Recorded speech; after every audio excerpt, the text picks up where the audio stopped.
The Helpful Hitchhiker. Narrated by Beatlesfanize. You probably never heard of Sam Preston.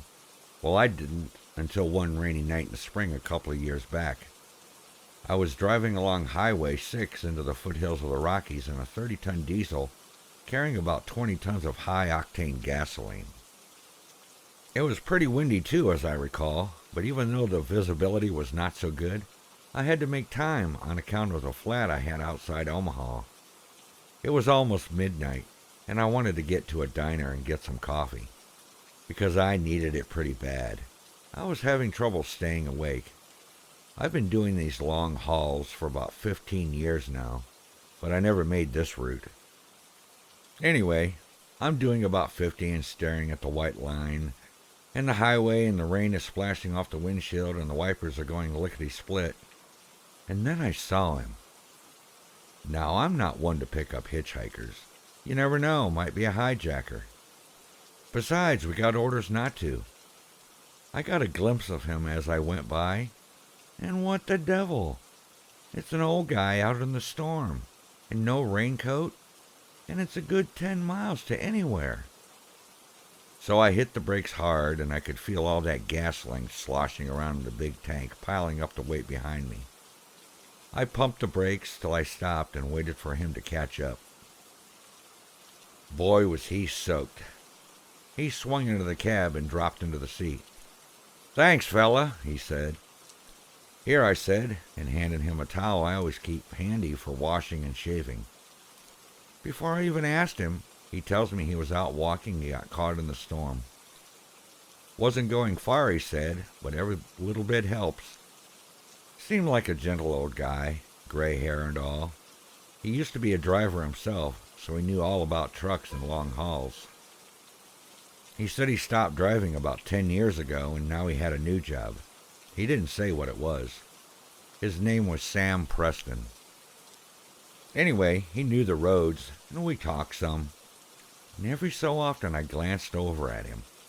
The lights from all the dials on the dashboard gave him a funny look, like he was sitting there in a kind of a misty glow, and his voice was a whisper that somehow cut through the noise of the engine.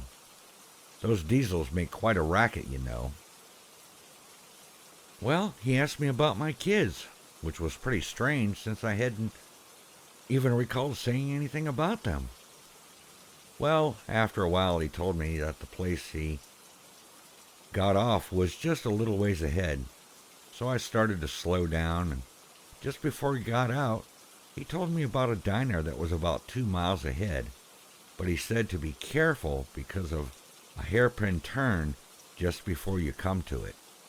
The curve was not so bad, but this time of year there might be rock slides, especially with all this rain.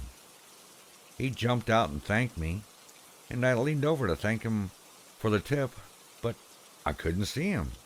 Just like that, he was gone. I didn't see any houses nearby. So about 10 minutes later, I ran into that hairpin turn, and it was a good thing I was taking it easy, because there on the road ahead was a big rock slide, just like Sam said there might be. I left the engine running and the lights on, and I jumped out. My truck couldn't get by, so I'd have to call the main office. So I crawled over the big boulders and the rocks, and I saw the lights of the diner.